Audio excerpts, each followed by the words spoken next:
Hello, good afternoon, and welcome once again to another edition of Caribbean Feedback. I am your moderator, Curtis Henry, and as I can see, we have our usual panel in with us this evening. I still don't see Mr. Archer, but I do believe he will show his face momentarily. I know he's working things out in the background. Ladies and gentlemen, how are you all doing this evening? Fine, thank you. Doing well. Everyone Wonderful. can hear me fine? Yep. Mr. Graham, Yes, sir. our newest panel is this evening. I'm going to lead things off with you. I Okay. notice you have a lot of letters behind your name there, sir. I am not familiar with those abbreviations. Could you please tell us who you are and what it is you do? I'm a man of God, first of all. All right. Proud Jamaican heritage.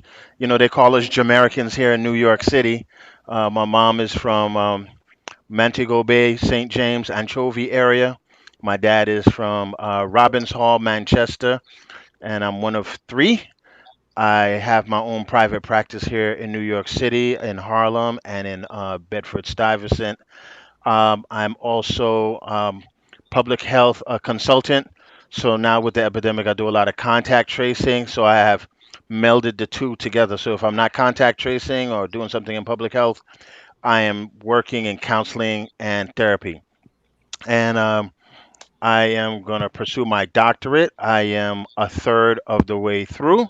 So, and I have a lovely wife who runs my life, and yeah, and my son, who's currently at Oakwood University in Huntsville, Alabama. He's a biochemistry major, and yeah, he's a biochemistry major. So Yeah.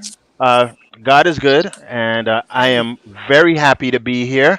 I've met you guys in the pre-show, and I'm looking forward not only for this conversation, but I have no problem saying I am looking forward to working with Dr. Judith, and I'm she already knows. You already know how that goes, and Yes. I'm also looking forward to come back again when I have more time. But thank you so much. Thank you so much for having me. Thank you so much, Gary, for joining us this evening. Welcome. Thank you for being here.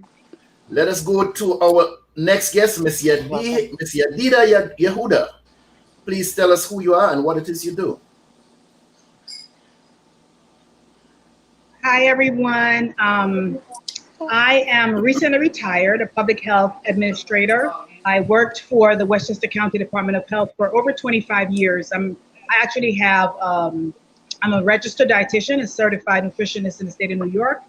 And I have been in charge of nutrition, chronic disease prevention, tobacco control, STDs, HIV, outreach and education, among other things, in the Westchester County Department of Health for over 25 years. As I said before, I recently retired. I spend a lot of time here in Ghana, West Africa, and in other West African countries.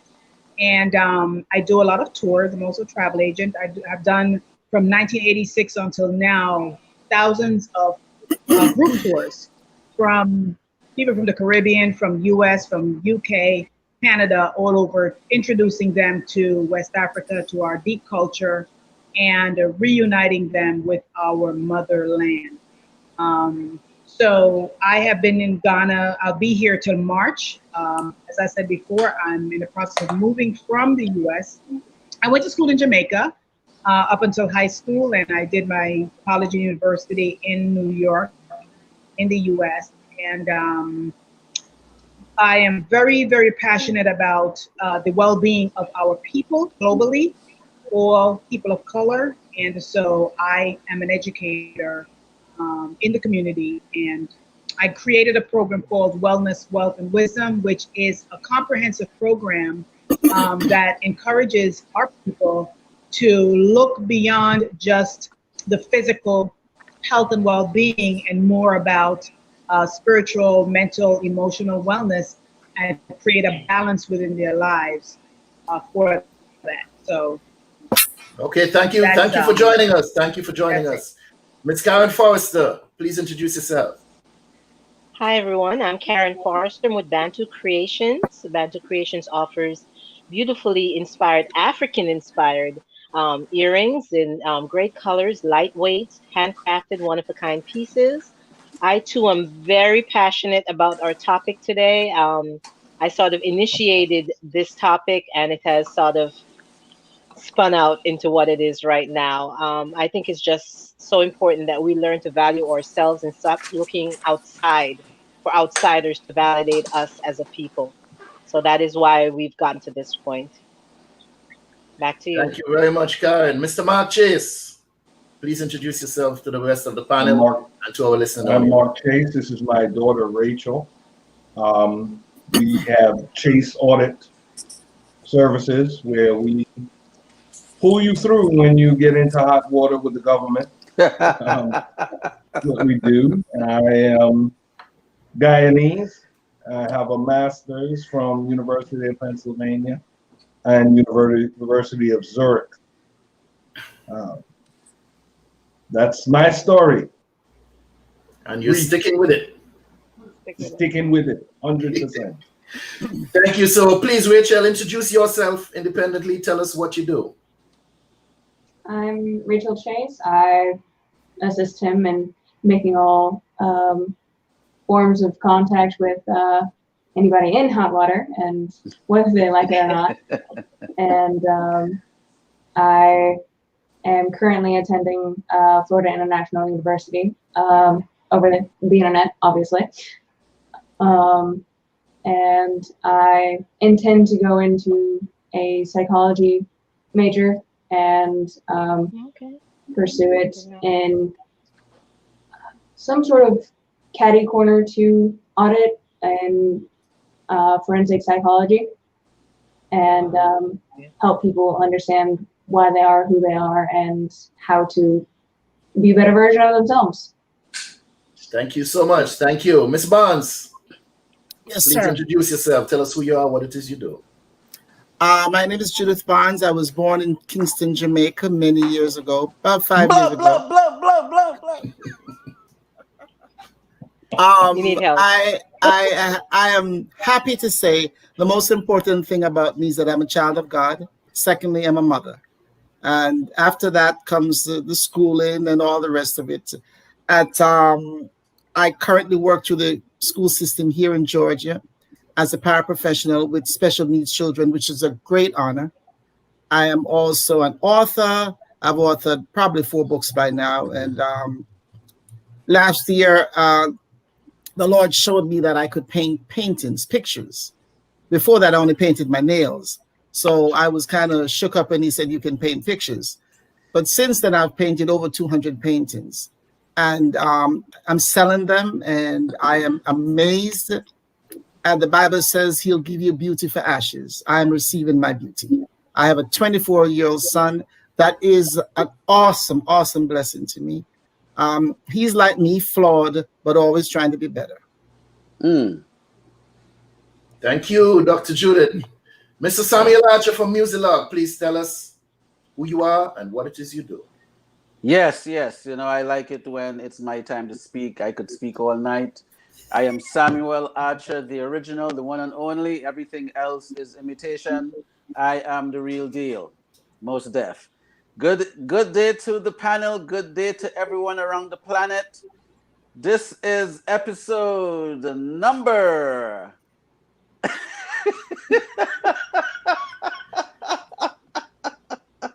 Episode number 14. Episode number 14, that's right. And I'm getting good at counting. I just wanted to make sure that you guys were paying attention. I am the proud new author of the book, Hybrid Executive, great for up and coming recording artists. Those of you who understand the music business, get it right here. And I am just happy to be with my colleagues. And I want to welcome everyone that's on the panel. And I think we're going to have a really, really great conversation today. Back to you, sir. Yes, Henry, thank you so much, I'm sir. sorry to interrupt you. May I ask you, my friend in Johannesburg is having trouble getting on. Is there any directions for him? I don't know what to tell him. He said he's trying to connect. To YouTube or to the I don't know what to tell him. Should I? He's coming in. If you can go on YouTube, you can. Sorry, no, he's joining the panel. Let Sam answer that. He's joining the panel. He needs to come in on the link. He needs to either be using Chrome or Firefox. If he's on Safari, it wouldn't support the platform. So it would have to be Chrome or Firefox, and he would need to use the link that we send him so that we can bring him in. Well, I hope he has one or the other. Okay, I'm sending that to him. And we lost our friend. She's trying to reconnect. She got kicked off. Okay. She's trying to reconnect. Right. So I'm on it. Whenever they come in, I will bring them in. Okay. Okay. Thank you, Sam. Yes, sir. My name is Curtis Henry from Caribbean Chat. Caribbean Chat is a platform where we celebrate and the history and culture of Caribbean people in entertainment, the arts, politics, sports, education, and economics, and to explore the many profound contributions they have made to society. I urge you to look us up on YouTube at Caribbean Chat, and that's chat with 2 T's. However, we're here today at Caribbean Feedback, and we'd like to hear from you, the listening audience, as you view this program today. Give us your feedback in the comments below. Today, we convene for our 3rd installment of this discussion, or rather this issue of colorism. Allow me to summarize some of the points that we covered in our previous broadcast, if I can find them. I did take some notes on that, but we did hold 2 previous episodes discussing colorism as to how it has affected us as children growing up in the Caribbean, how it's still affecting some of us even as adults today, and some of the impacts it's having on society as a whole and in Jamaica as it pertains to us in reference to skin bleaching. So today I ask the question, what if the color of your skin decided just how far you can excel in life? How far would you be willing to go to change it? Unfortunately, we live in a society where skin tone matters. But the question I ask, at what cost? How would you feel if it was mandated that everyone owns a gray car and it had to be a Honda? How would you find your car in the parking lot? Or could you imagine having to eat the same meal or watch the same movie every day? Or if everyone resembled each other, how would you know the difference? How would you recognize your husband or your wife? Ladies and gentlemen, variety is the spice of life. That's right. But unfortunately, we're becoming a society where success may very well depend on your complexion. Your skin tone equal worth. Karen, how do we, or why don't we value ourselves as Black people? I don't know why we don't value ourselves. All the readings, people have internalized what the colonizers taught, that you're not valued. The darker your skin, the less your value. We have internalized it here in this country. The darker the skin, the less intelligent, the less likely you are to get proper housing or a higher education, or make a high income. You know, lighter skinned people tend to have more privilege, more access, more resources. They're viewed as more attractive, more desirable. But for me to say that I understand why, I cannot tell you that, because I don't share that value system. That skin color is in any way reflective of intelligence or quality. I've never embraced that. I've never internalized that. So I can't say why it happens. I know it does, and that's why we're here. Allow me to bring Christine in, or Rachel rather, in on this subject as we asked, as you mentioned. Rachel, Where are you Yes, from?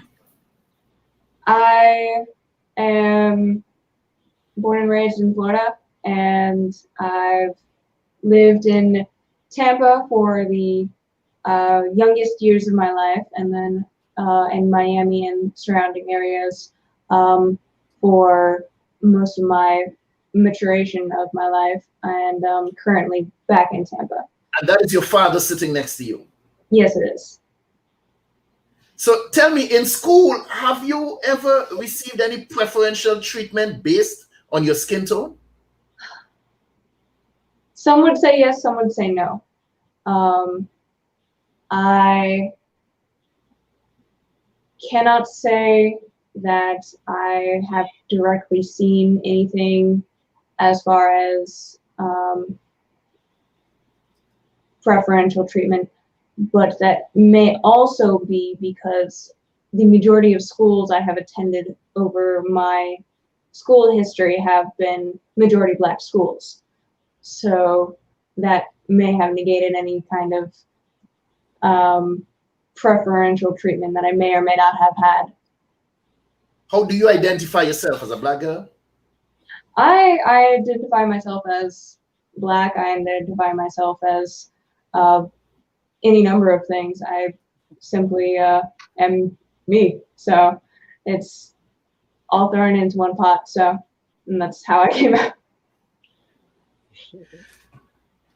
Gary, within the school system where you do your counseling, do you encounter these problems where there's still this light skin and dark skin issue between children even in 2020? Well, my experience says that I find that our darker skinned children or students, when they come to counseling, they come under counseling for the premise of discipline, wherein at our lighter skinned students, they come to me for the premise of help. So that's the dividing line there. A lot of my darker skinned kids are told. Um, there was an incident where I was doing special ed, and their kids, it was very diverse, and the kids of Oriental descent and a kid of Latina descent descended upon a child and just told them flat out. And they play each day. It says, you know, I don't like you because you have dark skin. Now, these are 7-year-olds and 8-year-olds. I Wow. mean, who teaches them that? Mm. They didn't say, oh, because you're black. They didn't use a racial epithet. They say because you have dark skin.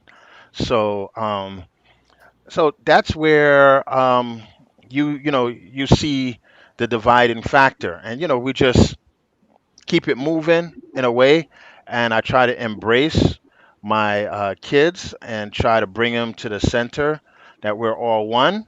But I really want my kids to know that colorism is part of the fabric of this country. Where did this start, though? Could anyone pick up on that for me? When was colorism even introduced first as a word? Could anyone speak on that? Hey, I'll speak to that. Here in the United States, actually, it wasn't all of the other countries that were colonizers understood that slavery was a simple concept. I have you, you make money from me. The United States changed that with the Gentleman's Agreement. Okay? The United States needed to justify their actions by making people of color less than human. So they basically said, we are 1/16 a human being. And then it took 15/16 of white blood to make us full citizens and fully human. So it began here, but it spread. It worked so well that it just made sense to spread. So where it came from, you can point right here. I don't, nothing less to say. I wanted to say something to Brother Gary. Big ups for doing that in Bedford-Stuyvesant. That's where I was raised since I've been in this country. And Bedford-Stuyvesant is almost a cradle, especially in the United States, for us people of Caribbean descent, Right. for colorism. Because we had doctors, lawyers, chiefs of all type there, and we were separated by color. We quickly adopted the American milieu. So, in answer to your question, there it is. Do we have difficulty in discussing these issues, Dr. Judith? Yes, for sure. I mean, I think that's one of the reasons why some of the a couple doctors, dermatologists that I invited to come on, did not come on, because they make a living from this heinous behavior. I call it heinous behavior. They make money off of our burning our skins and doing all this crazy stuff. So I think that is we as a race of people do not do well with counseling. We do not do well with delving into the issues that we face. And so I think that there's a thing called body dysmorphic, and it's a psychological term, and it's in something called the DSM-5 that is used by the American Psychological Association. And I'll give you the official explanation of what body dysmorphic is. It says here, body dysmorphic disorder is a mental health disorder in which you can't stop thinking about one or more perceived facts or flaws in your appearance. A flaw that appears minor or can't be seen by others, which is not necessarily is not true of the color issue.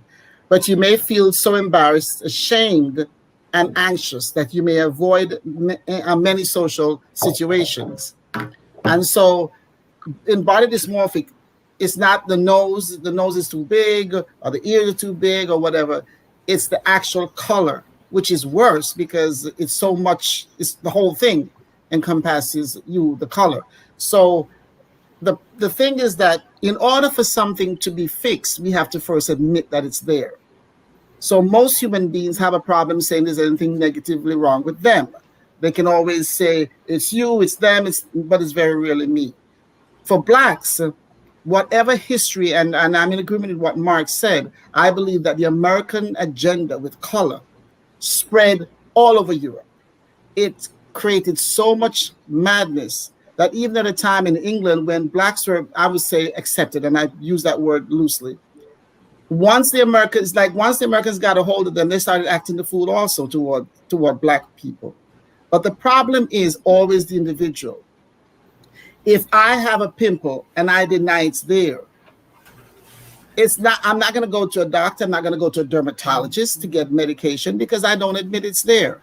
So the problem for many of us is that we don't want to admit that there's a problem. And so if you don't admit it, you can't get help. For Blacks, going to counseling is a major, major aberration. We don't want to deal with it. We'll take some alcohol, we'll smoke some weed, but we will not deal with the fact that we have issues, but Sam, that we have issues with this thing.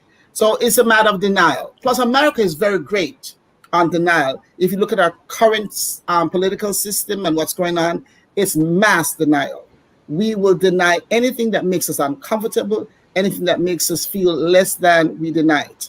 So there's a bit of self-hatred in this whole colorism thing that I see somebody there made a remark and said that the reason why we have this issue is because someone by the name of Brian O'Brien said that the reason why we have this issue is because we have had a white Jesus depicted. My issue with that is that I never really thought of Jesus in terms of a color. I've always thought of him as a power, not a color. So that's my issue. So, but I understand what she means. I understand what the person is saying. So the bottom line is, in order for us to get from where we are to where we need to be as a race of people, we need to stop denying that there's a big zit on our face. And we don't need to go to the dermatologist that changes the color of the zit, but we need to go to the psychiatrist or the counselor or the therapist like Gary. And let me tell you, I'm very grateful that you work with children and that you look the way you look. Let me qualify that. When we have therapists in the Black community that are lighter, it only helps to encourage that whole foolishness I, about. I, I can't Go tell you ahead. how many. I can't tell you how many patients. Well, let me just say this. Let me say this. I have a full load. Okay. Okay, a full load. I have over 100 Wow. patients, and of course, right. So I can work that out with my associates or whatever. But it's surprising to me when they see a dark skinned, big black Yes, man, sir. athletic, Yes, sir. that steps into their computer screen. And then, like, I had a case where the school assigned me somebody, and I'm going back and forth. And I have no problem telling you this. Our Oriental people, they go through it, and they didn't want me. Once they figure out my Caribbean accent or my Black American accent, because I don't try to wash that away. That's who I am. Then they call the school and they say they don't want to do this anymore. And then, I line myself with my colleagues, and it says, well, Miss Chin never had a problem with everybody else before, because everybody in my profession are either women, young women trying to get their hours or what have you. On the flip side of that, I had to talk to my colleagues when I was in house. A portion of them are kids, and they said to me, "No, why does all the black kids love you? Why does all the kids love you?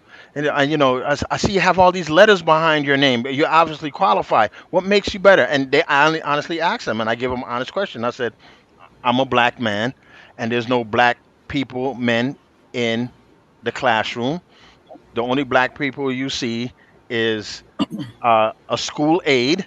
Football Or coach, not even that. This is on the elementary level. We the haven't even get in there. Right. This is janitor. on the janitor, if he's black, because I'm going to say there's some Latina exes, people who don't even create themselves as black. I mean, if you want to see what's going on and how we're segregated as black and Latina, look what's Yep. happening in Major League Baseball. Reggie Jackson and people like Bob Gibson, who just passed away, or Joe Morgan, has been replaced by names of Concepcion and Diaz and Alverde.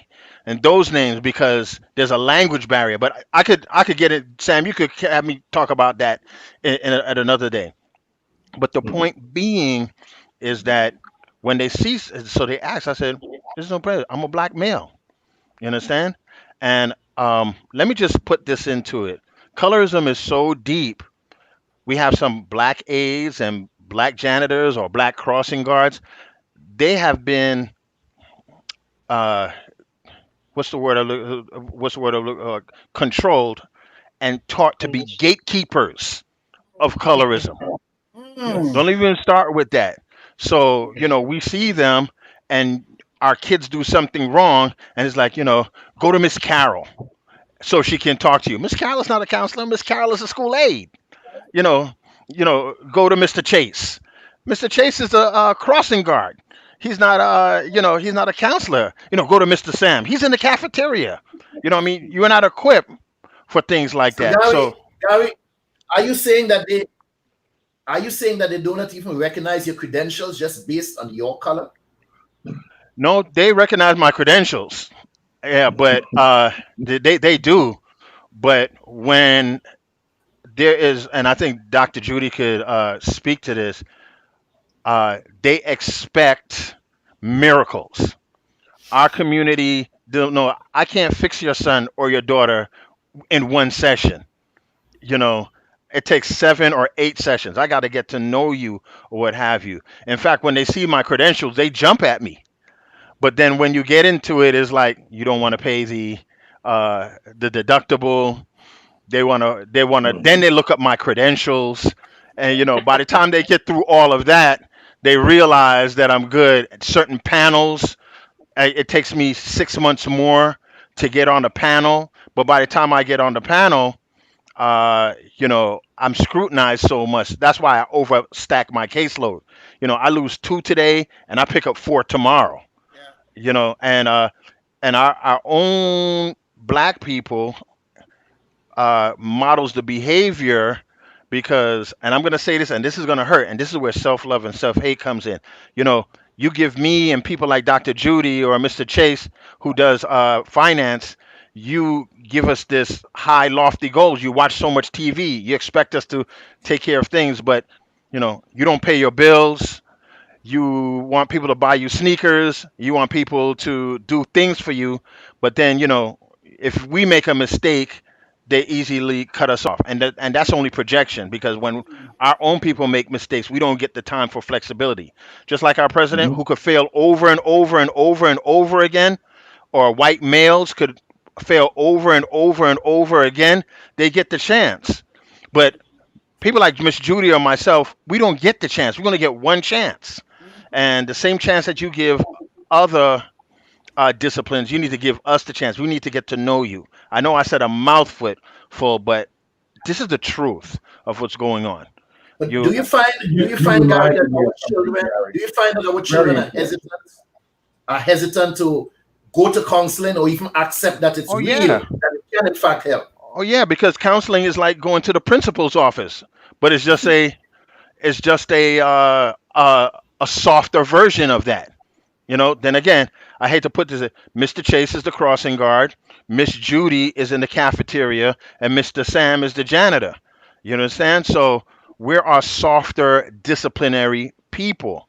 And so we don't get a chance to do that. We're seen as bad people. Then only after three or four sessions, you have to tell them, like, you didn't do anything bad.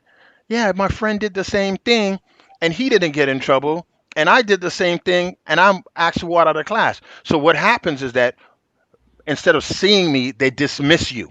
Go see Mr. Graham. Go see Mr. Chase. Then you'd find out Mr. Chase is a mentor to a child. Well, Mr. Chase, don't get me wrong, he's a good man, right? But Not qualified. he's not qualified to do Right. what I Right. do because There's something very, very important in what you're saying.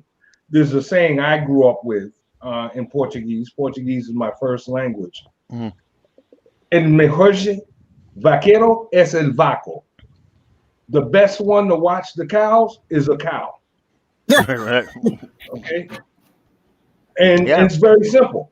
yeah. You want an overseer for them little bad colored children? Mhm. Get a colored overseer. There you go. Mhm. There you go. Get a Let me colored overseer. I Of know course, my who's time is there? short. I just want to share this with the audience. The very video games your kids play has colorism in it. And one of the things that I did with my son, you have avatars that they can make, and that's what you need to see. So when your son makes an NBA player of himself, and I watched my son, little Gary, and he played his NBA game. And you talk to your son Judy, and you talk to your kids Curtis, and they have these avatars, and they make themselves. I watch the shade that he picks. Right. I watch his hairstyle. I watched that, and I said, why do you pick that color? Well, and I was very proud, and it's not like there's nothing going on in my house. My son picked a shade darker than him All on right. NBA 2000. I said, well, that's not your shade. Your shade is a little lighter. I said, no, Daddy, that's my shade. All Then right. when I saw him had his hair, I used to wear my hair neat. Sam would tell you. Now that I'm growing out my hair and I have no problem with you, I'm embracing some of my roots because I was incorporate and I had to cut my hair down just to look like I can fit in. But it doesn't take away what's behind my name. Understand? So now when I go on video after I talk to them for 4 sessions and they see my hair and I'm looking like Cornell West or I'm looking like my man from CNN, or I'm looking like Questlove, they're looking at me and they call the teacher back and say, this is not we want. This is not what we want. Or I'm talking to the mother for the first session and the second session, a man come in there is like, dude, I'm not afraid of you. I'm here to help your child.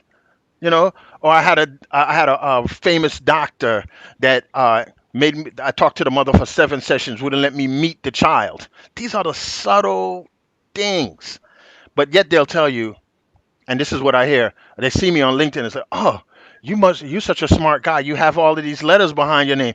The next thing that's coming to that, they're gonna terminate my work because I know what that means. It's like you're good enough, but you're not good enough. So I try to teach my young people these little subtle codes that they say, and we've gone past colorism. Colorism is baked into our society. Now we gotta recognize the codes that are happening. Like when the president said coyotes the other day, those are those are traffickers. You got to speak the language so you could beat them at the language, and we don't have enough of that going on. But some people believe that by changing the color of their skin, it makes them better. Yeah, but the hands But are still dark. still, And the knuckles, and the knuckles, and the yeah. elbows. But on the inside, though, it doesn't change who you are on the inside. You cannot bleach that. Right. So whereas society may be more trusting to someone who looks like Mark, uh, I, I just have to pick on him. They might be more trusting to someone who looks like Mark, but I may be the genuine person. I may be the one with the education. I may be the one that may be more able to help that particular child. Mhm. But based on that color alone, he'll get the job. Yeah, but that's where I go back to the gatekeepers, Curtis. So if we cannot go with the Portuguese background, the fine language that he speaks, 'cause from the minute I met him earlier, I'll be transparent. You knew he was a man of intelligence, right? But they're not going to elevate Mark to vice president or principal of the school.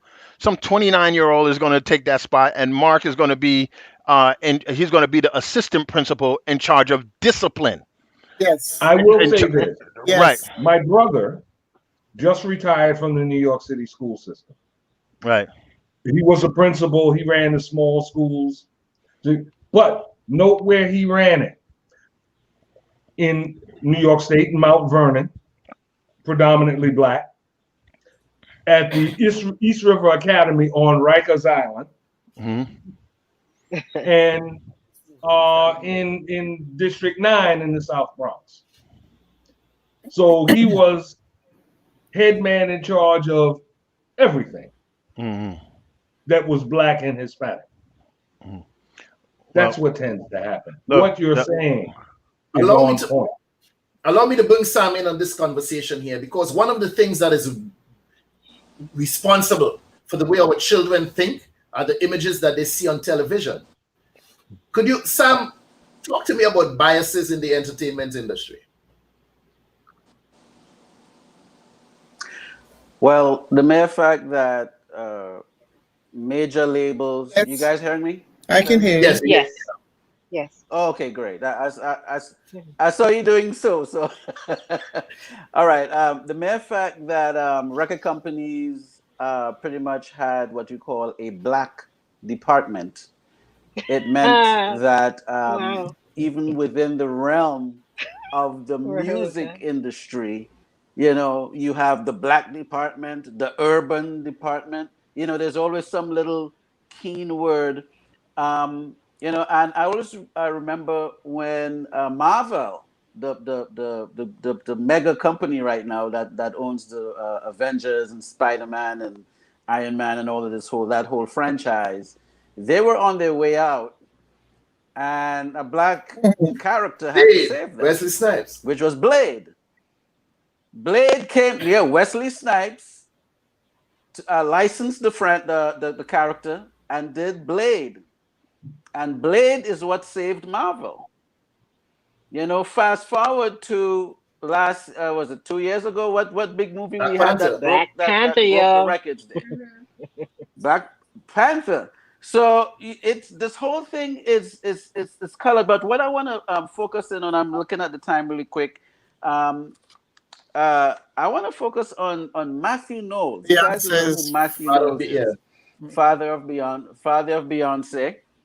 Now he wrote a book called Colorism, and I wanted to just jump in. This is a mogul in the entertainment industry. He grew up in the South, and in the book Colorism, there's a quote here where he says, "When I was growing up, my mother used to say, 'Don't ever bring no nappy head black girl to my house.'" He mentioned in Ebony, right? And then it goes on to say, in the deep South, in the 50s, 60s, and 70s, the shade of your blackness was considered important. So I unfortunately grew up hearing that message. And if you look at Matthew Knowles, he's chocolate like myself, chocolate like Gary, chocolate like Dr. Barnes, chocolate like well, chocolate like all of us. I don't I'd, know. no, no, no. I But have to throw that in there from the previous. Sam, Go ahead, Karen. Sam, like you mentioned 50s, Yes, my 60s, dear. and 70s. I was aware of in the 80s, Mm. 90s, in looking for like my first job, like maybe front desk and so forth. I was aware that I couldn't have my hair natural. Relaxer is if your hair wasn't Oh relaxed as yes, a young yes, black woman, that's true. you could not get That's front true. desk. You went and I was also aware I don't know if the prospective employers knew that I knew, but I saw that they color coded the applications. Yes. They Yes. absolutely color coded applications, so they knew who was applying for what position and what that ethnic or racial background was. Those things offended me then, and I know it still happens. But I'm out of that system. But I was very very cognizant of it. You know, it was very I'm going offensive. to add something here. I think because I'm the senior member in this country. Um, as a kid The growing senior up member in this country, you're in, funny. in, in the 50s, late 50s, and 60s, used to have commercials. One of the ones I remember most vividly was for Concoline. Not a kink, not a curl. Concoline rules your world. If your hair is short and nappy, Concoline will make it happy. Most people couldn't afford Concoline. It was about $8. Malcolm X. It was about $8. Well, you get yourself a yam or a potato and you put some red devil lye in it. You let it stay in your hair as long as you can. And if it worked, woo, woo, you were laid back, fried and died, baby. Late to the But if it side. didn't work, your hair I turned wanna red say, and you had patches missing from it. That's I how far we'll go. I Can't. just That's how I just far gotta we'll go. say Okay, let's oh, Gary in because we know he will be leaving us shortly. as a sister coming from uh, West Africa, I wanted to say this because I know I'm saying so much, people, because I'm leaving at 3, and this is something that I wanted to do and say this. My life changed in 2008 when I went to Ghana. Okay, my whole life changed, and being that I'm Jamaican, the closest thing to my heritage, seeing from the ground, is going to West Africa. Okay, and this is my depiction of it. Everybody there was dark skinned. I saw myself. I saw my nose on statues. I saw my Beautiful. lips on statues.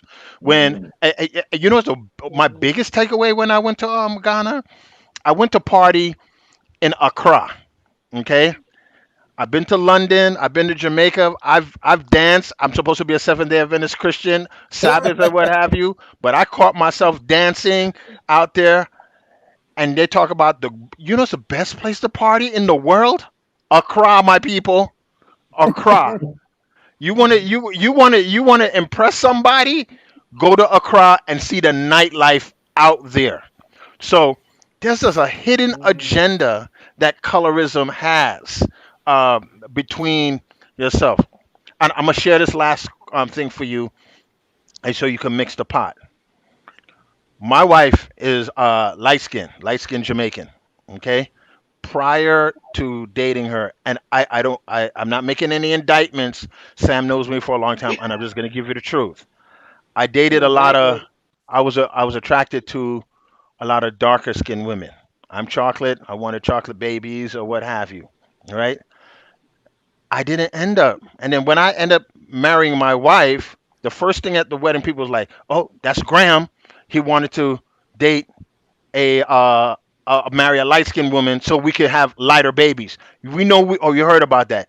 And my brothers, who are pastors, had to pull people to the side. I was like, your girl rejected him, and she was dark as him, and your girlfriend's girlfriend rejected him. So all the girls that rejected me, and then I end up dating, marrying a light skinned woman. Then I still got heat for that. Somewhere along the line, we think that we don't belong together. You understand? And it's not wrong. We have such a compassionate heart for things. It's like some of our biases, it has to take us to travel the world. Don't go back to Jamaica. Go to West Africa. You understand? Then go to East Africa. Go to North Africa. Why people in Senegal is slender.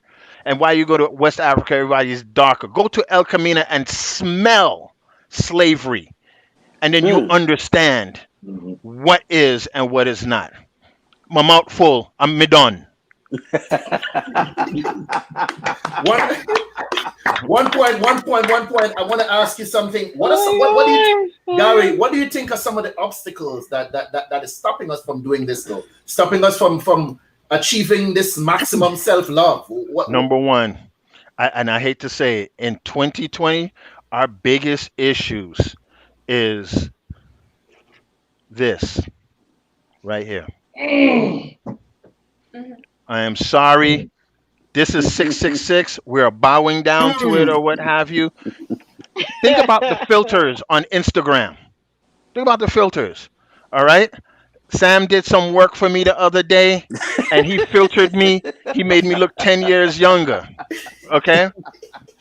And most of our filters, the first line of defense is the shading on the filters, the thinning Mhm. of the lips, the eyes. Okay. Mhm. And if we pass on our beauty to Kim Kardashian and Jordan Woods, parents need to know who those people are. Who Mm. who this is. My son, the first girl that he likes, two girls he liked was Jordan Sparks from American Idol, and the other girl Zendaya. They not dating dudes like him. You understand? But that's the standard that was put in front of him. So I have to like, yo, you got to remix that. You got to look like a little Monica, or what it is. So Curtis, on that phone and that device, and this is what I come in. Judy, you could back me up on this. Parents are afraid to discipline. They sleep with their phone. You understand? You know, I remember dating girls and I used to write a letter every Friday, and they used to get letters every day. So when I came back to school, I said, "Hey, Judy, you got my letters all summer?" So yeah, Gary, that was nice or whatever. Now we texting, we sending pictures to each other, and then people's putting filters on each other, and now the world has decided who we are. So here's my suggestion: 9 o'clock, you're charging your phone in my room. Okay, 8 o'clock, you need to. We used to go to school without calling our parents. Right. And we used to go to school without our parents. We used to have to take a dime and say, "Daddy, I'm on my way home." Half of the time, kids don't call their parents; they just are on the phone playing. So my big number one is this and the filters. Amen. Before you go, I like the fact that you mentioned, when you chose your wife, um, and what was being said in terms of, the little gossip that happens around with Mm, you got to have a little gossip somewhere. You must have some mm, bacchanal in something in mm, life, mm. and I find that's a very interesting angle we never really took a look Uh, at. let me add this. Let me add this because obviously I make friends with Mark and I'm reaching out to be friends. And I wanted to say this to hit myself. Our president, or our former president, Barack Obama, right? He's half white. Don't you forget that, okay? And if Barack Obama had married a white woman, Oh, it wouldn't be. It would be. The intensity would hallelujah. be much different. Oh, On the flip yes. side, Oh, I yes. just met Mark for the first time, and he has a beautiful daughter up here in the quadrant of our phone, in the corner of his phone. I know whoever the mother is, he loved her, and he loved her twice as right. So that's why when you have athletes marrying other people from other races so they can have social exceptions. Acceptance. So look at the flip side now. Kamala Harris' husband is white, okay? And God have it that they win, she will hold the highest land in the country. But she has no kids. She has no kids. Colorism has permeated all of us to the point that we are dissecting this. Is he dark enough? Is he light enough? But we say it in different languages. That's Yes, all. That's it. that's very true, and that's still active today. I actually had an experience with that myself in high school. I like dark skinned men, and Praise I God. Praise am God. not ashamed of How it. old are I'm a you? black How, woman. how I old are you? do Because I'm not looking. deny I'm a black woman. My son is 19 years And old. How old are you? I, but What's your Instagram? What's your Instagram page? I know I your daddy got also a pool in the back, so Watch yourself, Gary. Let her Please don't finish. know. Please don't. Let her finish. Let her finish. yes, I had a very I'll call it self-defining moment with that in high school in my 9th grade year, and I was coming into a new school. I uh, obviously was transitioning into high school, and I had a very, very dark boyfriend. Very dark. And his friends talked him out of dating me because they thought, oh, well, you think you're better than us because, you're dating this little white girl, not knowing who I am, right. not realizing that that would affect him, that would affect themselves, that his wanting to date me had no relation to them, but in their opinion, they decided that he felt he was too good for the other black girls in the school. And wow. they literally talked him out of dating me because they decided that I was white. His loss, baby. They only did that because they were jealous. They would like to have been in his position. Yes, that's true. Because listen, That's right. That's right. there's a black pastor in South Florida who told me some years ago he had to marry up, and he's married to a light skinned woman, and he's dark. And he said, my issue, for me growing up, light skinned men that were attracted to me, my answer, and I'm not trying to be rude, I said I prefer people who look like me. Now, if I happen to be in love with you, I don't care what color you are. But if it's not there, I'm not going to force it because you're light. But there are black men in this world, 2020, who still believe in marrying up. They consider marrying up when they marry or get involved with a light-skinned woman. The problem is very, very blessed. I feel very blessed. My mother was a psychiatrist. My father was a physician, medical doctor. And when I was first married to a Chinese and black Jamaican woman, and then I met her mother. And my mother and father looked at me and said, why you marrying down? Why you messing with this poor woman for? You have no education, stupid. And you're stupid. I never had that in my life. Marrying a white woman or having a child with a white woman was not going up. That was you were on the way down.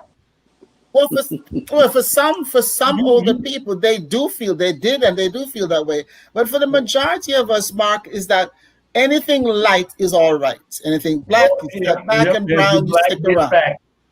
So that's the reality. But it goes back again to what I said earlier. It's all about self-hate. Listen, people can tell you who you are. At some point, you have to decide who you are. And so we never seem to get to the place of deciding who we are. And let me tell you, I always tell black people, I say, why are you so caught up with white people? What the white people say? You sound white. They don't think about us that much. Why are you always thinking about them? So we have a preoccupation with them, in my opinion, and what they think about us. So the bottom line is that it's not going to get any better. This program that we're doing here, to me, is to come to the understanding of what it is within us that makes us keep going back for something.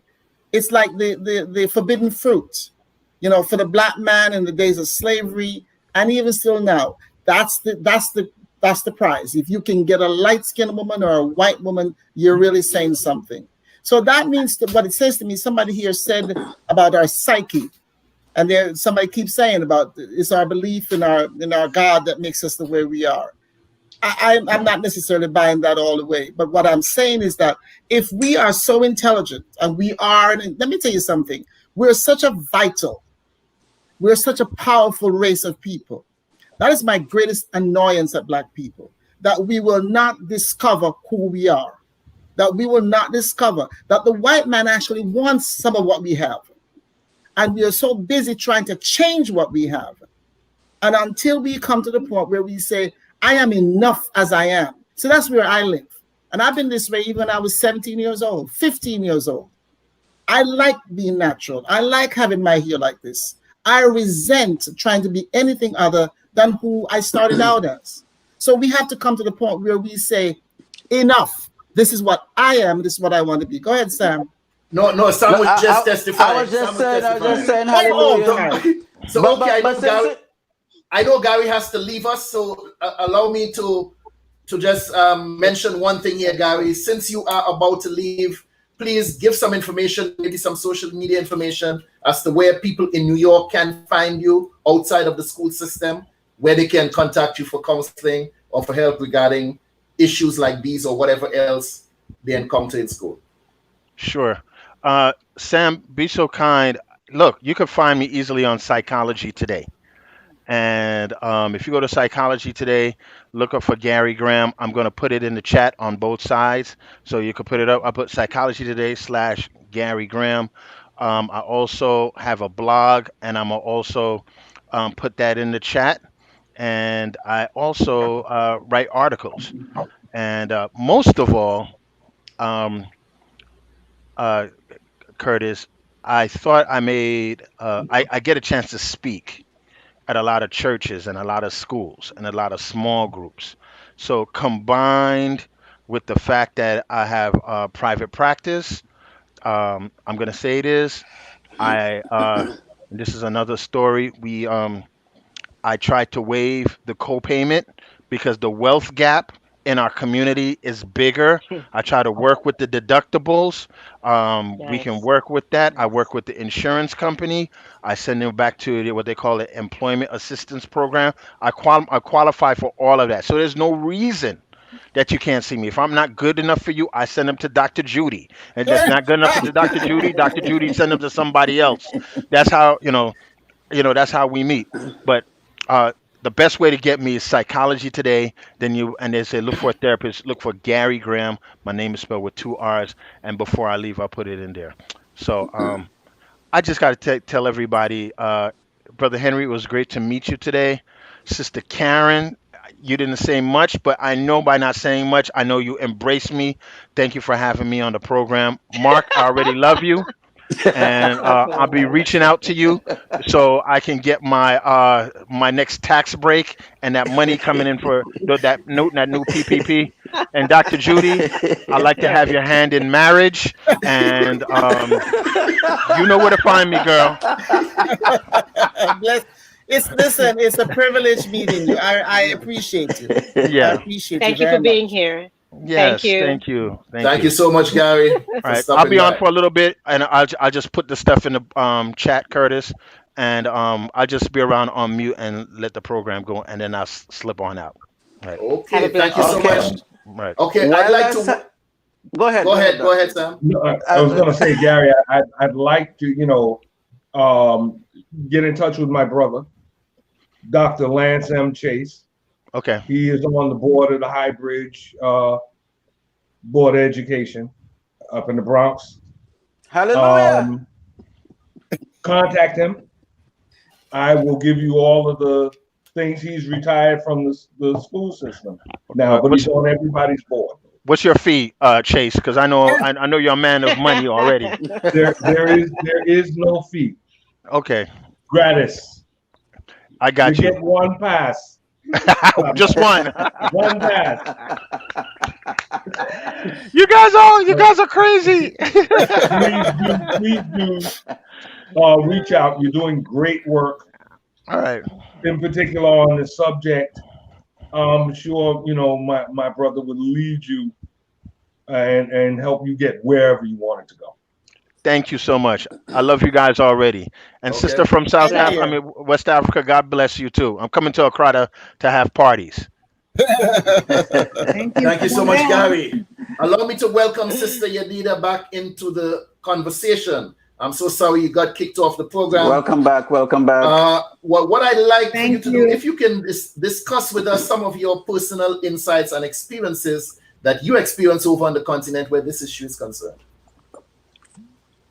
Well, coming from a global perspective and having lived in several places throughout my lifetime, I just want to say that this issue of colorism is deeper than we think it is.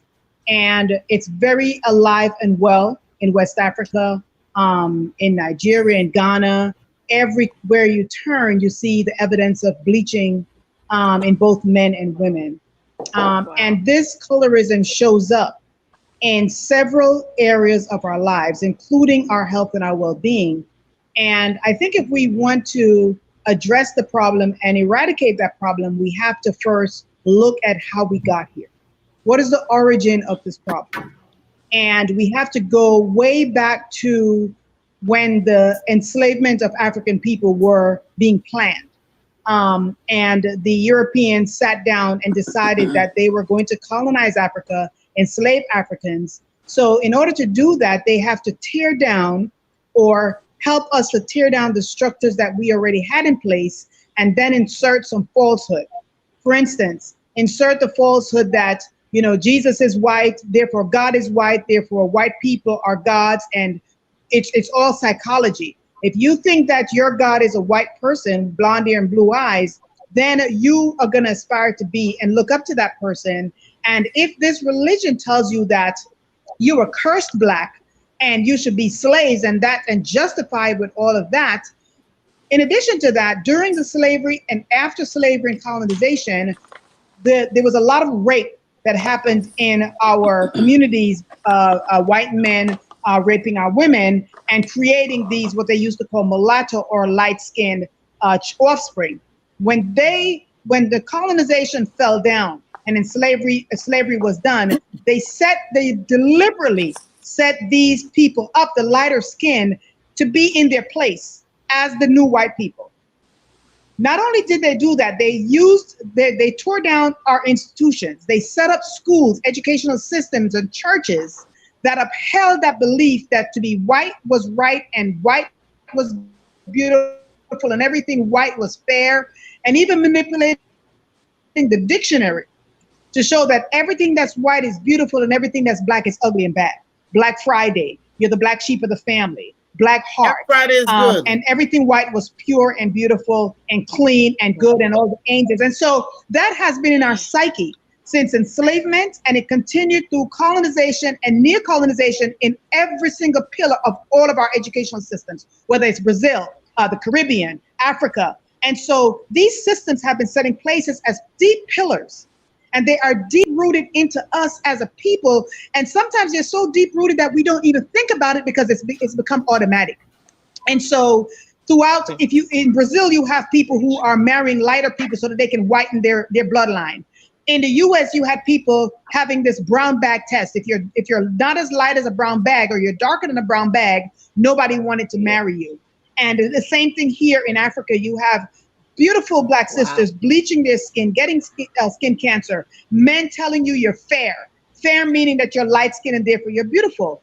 Children watching their parents speak this language. So therefore, imagine a young black child, very dark skinned, who is looking at her parents and the people she looked up to, and making comments about how beautiful someone is based on their skin color, the length, their hair being straight, and all of these features. How does that affect a young black boy or girl? We know from studies that, and they've done this throughout the last few decades, that children, Black children, even 5 and 6 years old, already identify that Black is ugly, unintelligent, not beautiful, not smart, bad. And you know the doll test. You know that psychology test that was done with the dolls, right? You know the outcome of that. And it's being repeated and repeated, and the results have not changed.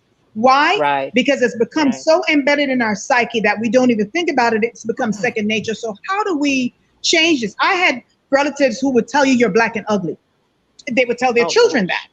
And so how do we expect our children to feel when the images that we are clapping at and the men loving and the light skin and mentioning these things without a second thought? So now we're passing this on from generation to generation. And so the problem is very deep seated, very deep rooted. And I tell you that it's at the heart of how we hate ourselves.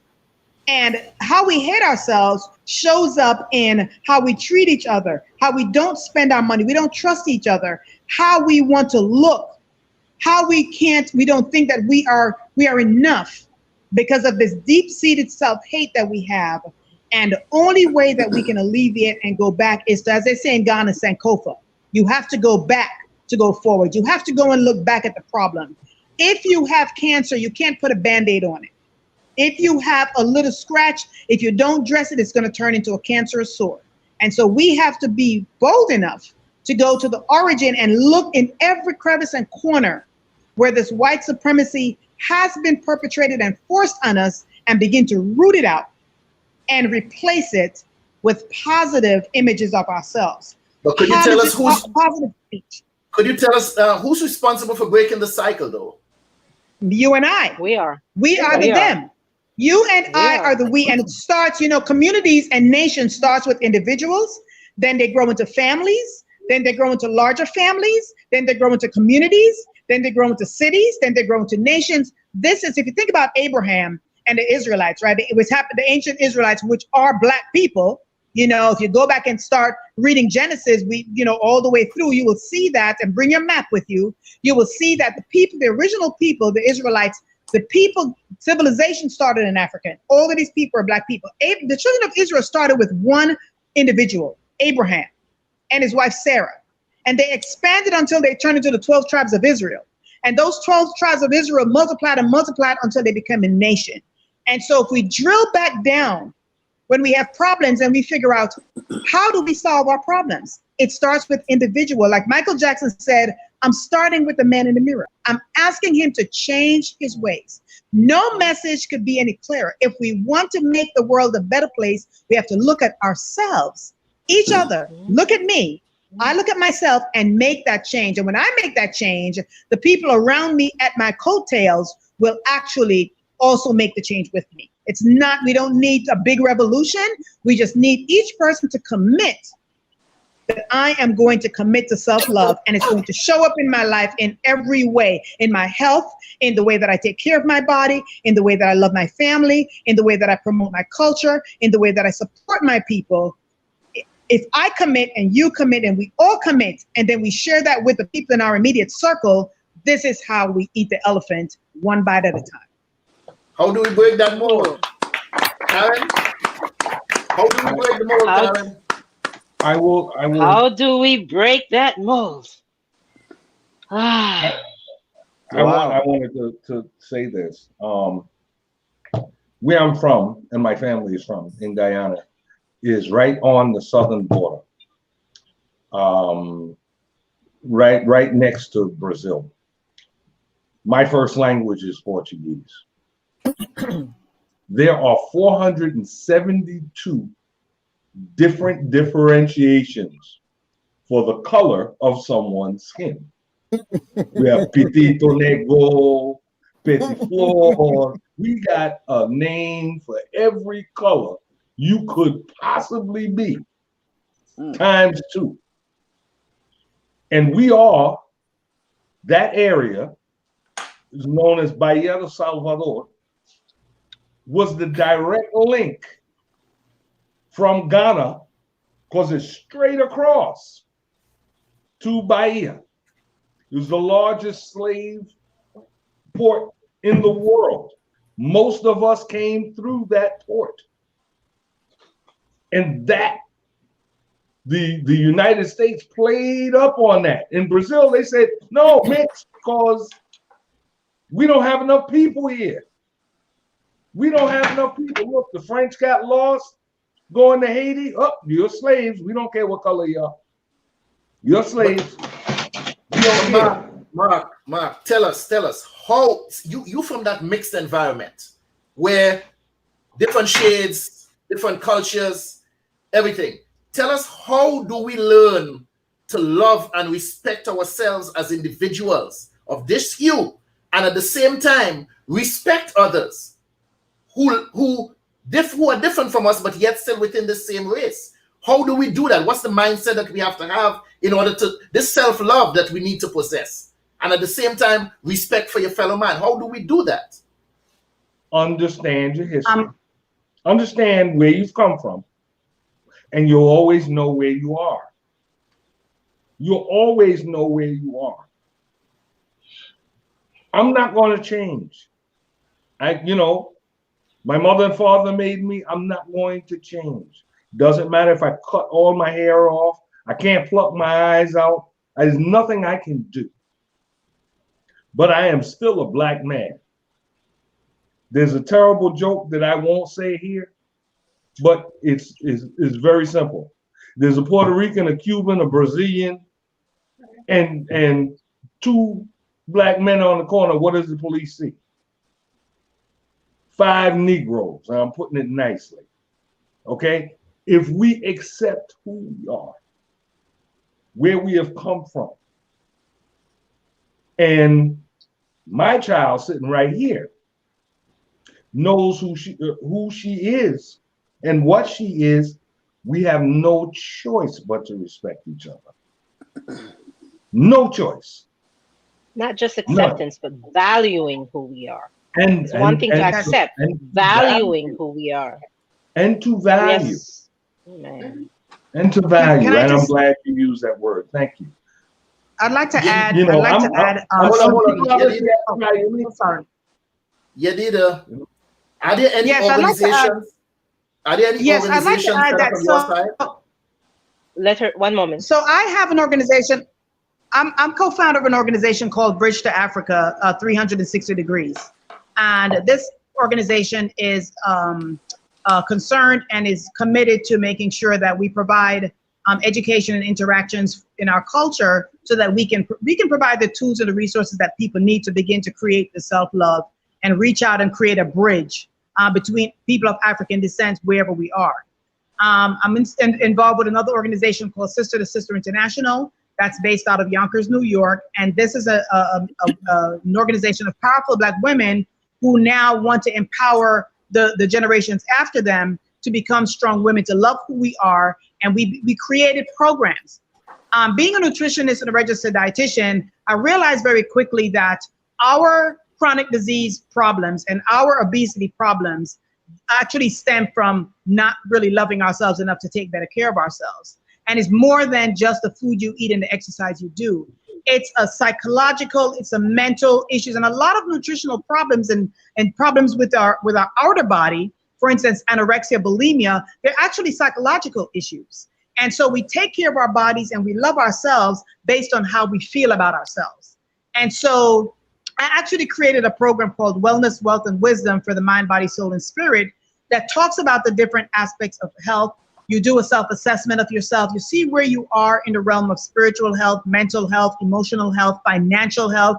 I mean, if you don't think your finances have something to do with how you show up, you got to think again. And how do you put it all together? And your physical health, and begin to connect the dots to see, there's a saying that says, how you do anything is how you do everything. So if you don't have self-love, it shows up in every aspect of your life. And so we have to begin to investigate. There are a lot of programs out there. If, there's a saying that says, when the student is ready, the teacher will appear. When we are ready to pull ourselves up, you don't even have to look. And I've experienced this myself. When I was ready to empower myself and to learn more about myself, people started leaving books in my mailbox. I would open, people started sending me documents. I was like, oh my goodness. And it was exactly what I needed at the time. So we spiritually just have to open up and everything that we need will be at our reach. But we have to want this in our heart. And we have to begin to be bold and be strong enough and honest with ourselves to be able to do the self-investigation, to see where all the cracks and crevices and where these things are lurking, and then be able to root them out and to replace them with something that supports us. So there are a lot of self-care programs. If you Google self-care, you'll see so many programs, and they pretty much are all similar. And so this is where we need to start. You can't teach every single person in the world, but you can teach yourself, and you can begin to set a better example for your children, your nieces, your nephews, your aunts and your uncles, and the people within your immediate circle. And this is how we create that rippling effect. You drop a rock in the ocean, a pebble in the ocean, there's a rippling effect. And the only way that we're going to create this rippling effect, because we may not have the huge platform like a president or a first lady or, you know, some big name person, but where we are in our communities and our families, we can begin to make these changes. We can begin to talk about how beautiful Black skin is and Black hair. You know, I cut my hair and I stopped perming my hair decades ago. And I tell you, I felt so empowered. I still feel so empowered. And I've never gone back to straightening my hair again. I began to value, you know, my lips and my shape and my thighs and everything that God made about me, begin to really love that. And it takes time. We have a habit over decades. It's 400 years that we have practiced self-hate. Tomorrow, we're not going to wake up and all of a sudden be different. It takes practice, but we have to start. And so we can start with the low-hanging fruit. What are we watching? What are we thinking? When we see a person, examine your own mind. When I see a woman, what's beautiful about her? Do I automatically go towards a lighter skin? Because sometimes it's so ingrained that you don't even think about it. It becomes automatic. But when you think about it and you begin to assess yourself, you begin to see your own actions and how these things show up in your life. And so you begin to make the change. It's that simple. It is not rocket science. And we just have to begin to make the commitment and to start to move towards this lifestyle of self-love. Yeah. Tell me something. Thank you. Thank you. Tell me, I was coming to you, Karen, and I want Rachel to also answer this question. How do you feel about your own skin color? Why are you grouping me? I'm gonna I never group. I never group you. I don't know why you, why you never say me and Dr. Judith or me and, you know, why you grouping me? I feel the love, Karen. I feel the love. You know I love you, so that's not even about that. Stop it. I wanted to comment on one thing before I move. Do what you can, where you are, with what you have, and that's the premise of this show. We are, yes, we're a small platform, but the fact that technology has brought us here and we can branch out to someone in Ghana, in Senegal, wherever, that is what we're trying to do, using whatever resources we have to get that message out. One thing we also want to build on is using our consumer power to reach out to these companies. And that is what we discussed in the first two episodes. Economics is power, economic prowess. We have to reach out to these companies and get them to do something about these toxic agents that are literally killing people. Literally killing people. And if it, as we stated repeatedly, I sound like a recording device, if this was affecting any other group other than people of color, this would have been ruled a pandemic. These companies would have been held accountable for the poisonous agents they are legally putting in their products. Without even mentioning black market activity, there's no way to regulate that. But we can regulate the companies here in the United States that are getting away with attempted murder. Reach out to me, people. Reach out to me. Talking about companies getting away with murder. We're talking, what we have to deal with is the people who go looking to be killed. This is real stuff. You know, it's like people talk about abortion and they want to legalize and they want to. The bottom line is that if somebody wants to do something, you can't stop them. They'll find a way. Stop them, but you can educate them. I know. Not everyone is educated. But understand, like Mr. Yehuda said, until we as individuals look at ourselves and say, what's wrong with me? Until, and I'm telling you, we can fix it about any way we want. Until individuals, society is not a building. Society is a compilation of people. So until an individual, I live a certain way, and because of the way that I live and I treat myself and I appreciate my body, my son tends toward going towards girls that are like my color. I have never showed any embarrassment or any shame about my coloring. My son naturally goes towards young ladies that look like me. There's something there. There's a purpose. There's a message here. He has never seen me try to be anything other than who I am. And so the messages that we're sending, sorry? I'm gonna, I agree with what you're saying, but I also say at the same time that's anecdotal. Here's what I think Karen is getting to. In the 1930s, the most popular,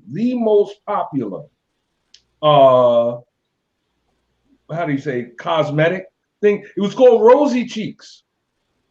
And it was for white folks. And you would take the little pill and your cheeks would get all rosy and you get the nice color. Well, it was arsenic. It was arsenic. And as which is little redheaded white girls drop dead. Oh my goodness. There was no FDA. They started the FDA. Arsenic is a component of some of these bleaching products. Sulfur, arsenic, kojic acid. It still goes back to individual choice. They were willing back to individual choice to stop the clock. Stop the clock because it was killing white people. But black people don't have that value on themselves. When do we learn that? When do we learn to have that value? Right now. Right now. Yeah, we live in societies, and our economic systems are all supply and demand. So guess what? When Rosa Parks decided that she was going to sit in the front of the bus, she wasn't going to get up, and they took her off the bus. They wanted to get her off the bus, and black people stopped riding the buses. Guess what? Spoke. Their money spoke. They stopped. They started walking to work. That's the language that this economic system understands. So supply and demand. We don't. They could sell all the bleaching. They could sell all the bleaching products they want. If we don't want it, they will lose money, and therefore they will sell something. And that is our power that we don't use. So we don't have to buy their goods. No, in this country, green is the color. Green is a color of power. And if we decide to withhold ours and start buying every new electronic out there and every new sneaker and all that crap that we love to buy and we love to wear because we are showy people, until we make a decision about that, I still say it starts in the home. It starts with how we live as individuals, and it goes from there. And let me tell you something, guys. In my estimation, it takes a certain boldness to live a certain way. And we don't have a lot of bold people in this world. We have a lot of crazy folks in the world right now. And what I'm saying is that we have to dare to be different. We have to dare. Let me tell you one of the problems about having your hair natural and being dark. It's not going around white people. It's going around black people. Being around black people natural is one of the most difficult things to live with because they criticize. They gave me hell 40 years ago when I went natural. When I stopped perming my hair, and the lady told me at the beauty parlor, it's a no-lie perm. I said, that's the first lie you told me. Because if it's straight in my hair, it is lying there. So the bottom line, until I stop having certain desires, I will always be a victim. And I refuse to be a victim. And it's an individual choice.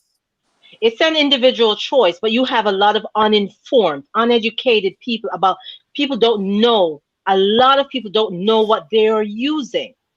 You say 40 years ago, the natural hair. I came to Florida 20 years ago, and I had hair, my hair was lower than yours. And the negativity, the little looks, the assumption that I must have been a gay female was ridiculous. But don't try to make your issue mine. I'll tell that to somebody in a minute. Don't try to make your issue mine. You want to know something about me? You ask. But I want to target people who are using products that they don't know are so seriously harmful to their health. The ones that make that choice, consumers that are aware, they know. I'm not trying to target them. I'm trying to Well, target the current people who don't know. Do you know the Jamaican people that are light in their skin, that they have sores, and they're saying that they still continue to use it, and they rather do that than eat? So they see the evidence. Some of them are seeing the evidence of what this thing does, and they still want to do it. But that is the body dysmorphic disorder that you introduced earlier. That is part of that. Yes, dear. Sorry. I definitely understand where you're going as far as you want to prevent the uneducated from being harmed due to a biological hazard, truly. And I can see where you're going with trying to say, okay, yes, we need to get this fixed first. However, the way to fix it is to economically push back Absolutely. against Absolutely. And the only people who can do that are the informed. So the informed take up the individual stance to not only try to inform the uninformed, but also to simultaneously push back against the economic. It's a double edge. It's absolutely. Yes, it's a dual road because you cannot do one without doing the other. Absolutely. If it's literally one person against a major corporation, a few years ago, less likely to win. We sort of covered this. I believe it was in part 1 of Colorism. A few years ago, some Somali women got together and fought Amazon and prevented them or had them pull some 15 products, bleaching skin products, off their shelves. Somali. Yeah, we can do the same or more. Yes, and then we have to set up groups then who are willing to go. It doesn't end at just talking. Can I just also say that in a lot of African countries, it's illegal. It's illegal to sell these bleaching products. So you know what the people do? They go and they buy them in black market because there's a desire for it. Just like that negative term again, black. Because people will go and find it. Same thing with cigarettes. I were working in healthcare and public health. Do you know the budget for even one county to be able to create programs that just drops it by maybe 10%, the use of, say, cigarette, which is a harmful, millions of dollars. My budget in the health department was $2.65 million a year. And this was Westchester County. And it's not every city. We had to target about 3 or 4 cities to begin to just a tip of the iceberg to inform people about how harmful this product was to them. That just dropped it by very little. It was not, and in order to sustain that, you have to continue to throw this amount of money at this problem. Because why? Because people, even if it's illegal, people are going to find a way. If it's something they want to do, they will find a way to do it. So it's back to cleaning out that sore before it turns into a cancerous growth and you have to amputate the leg. It's getting that sore where it is and not putting a Band-Aid on it, but really cleaning it out so that it can be refreshed. And so this is the problem. It starts with people. You can be a government, you can be a private, we can march, we can insist, but if people don't want to buy those products, they will not sell. And that's probably a better bang for our buck, to get people to love themselves enough to say, I don't need your garbage. I don't need your poison, and I'm not going to support it. And that is the biggest. But let us look once again. We have the entertainment industry that Gary spoke earlier on about the telephone. I'm speaking right now about the television, the tele-vision, where we sit there and we look at what Hollywood and society puts across as an exemplary form of beauty, what beauty is supposed to be. And our children and unfortunately adults are being affected by this, even up to today, thinking that that's the standard of beauty. That's what you're supposed to look like. And this is what is getting into these black women's mind all over the world and even in Jamaica. And now you imagine this. An industry was created in Nigeria. That whole entertainment industry acting with they call Nollywood. They started off making movies for like $1.50. Now they have gone into $1 million productions. And you have Nigerian actors right now who cannot be hired because they are considered too dark. They have to leave Nigeria and go to England to get hired. They cannot be employed. Wait.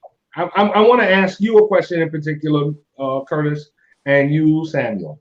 If I were walking down the street, and I ask this question because culturally, Trinidad and Guyana ain't too far apart. If I was walking down the street and you saw me, just my personage, you don't know who I am, what would you consider me? What would you say? Hey, that guy over there. Sam? What would you say? I don't know his Sam? name. But I would identify you as a black person, a black man across the street, or a man across the street. Or for me, Mark, in Trinidad, we have the blacks, we have Indians, and most of them in my time growing up some of them were darker than me.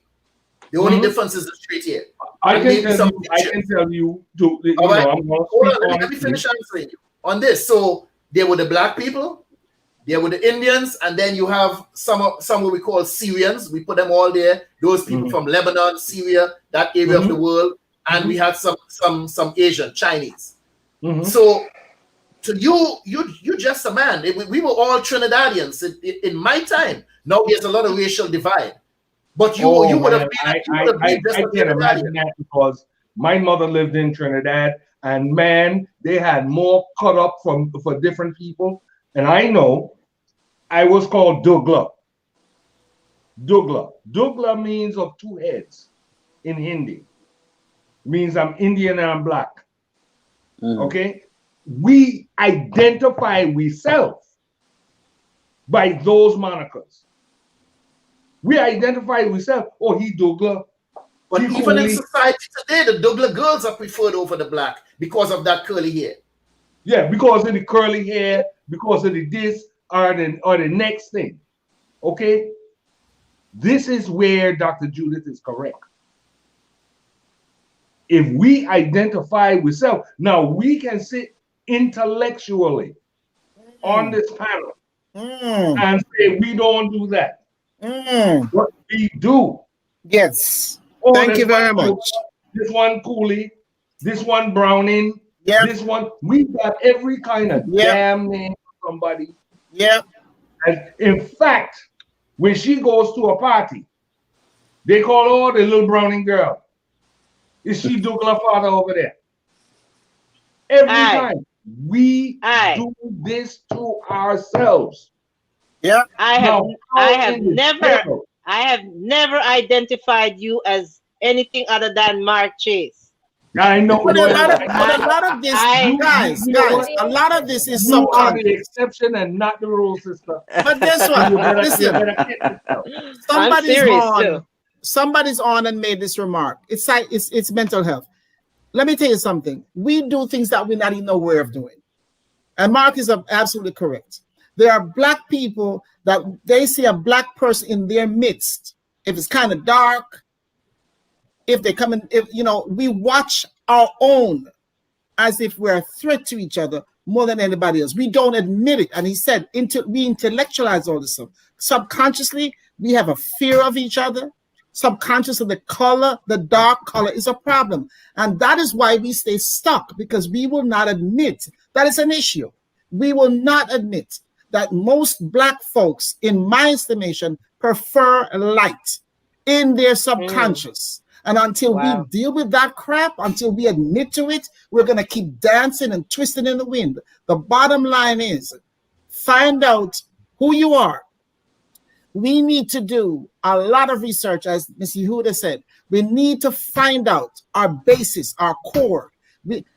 I said to a Jamaican man many years ago something about Africa. And he said to me, oh, that's all bush place. And I remember I said something to another Jamaican man about, he said to me, when you wear your hair long, because when I wear my hair long, I wear it natural. And he said to me, look at one of them African. And I said, what is the problem with looking African? I was in London in the post office, and this guy thought I was from Zimbabwe. I was so honored that he thought I was African. The bottom line is, until we understand that we are made the way we're supposed to be made, that's it. This is the deal. It's not a bad deal. It's actually a good deal because we age better because we are dark. There's a lot of good stuff about us. And I respect every one of you guys, but I'm going to tell you something. I live what I'm talking about. I go into places there where there are mostly white people there. I don't go in there like, are you going to like me? I have no interest. I have no interest in what they think about me. Unless I'm going for a job interview, then it matters. Until we stop measuring everything by color, until we stop saying how she talk like a white woman, until we stop with that filth, it's not going to change. And until we admit that within us, educated, smart, wise Black folks, we got issues too. And we don't verbalize it, and we don't want it known, but it's there.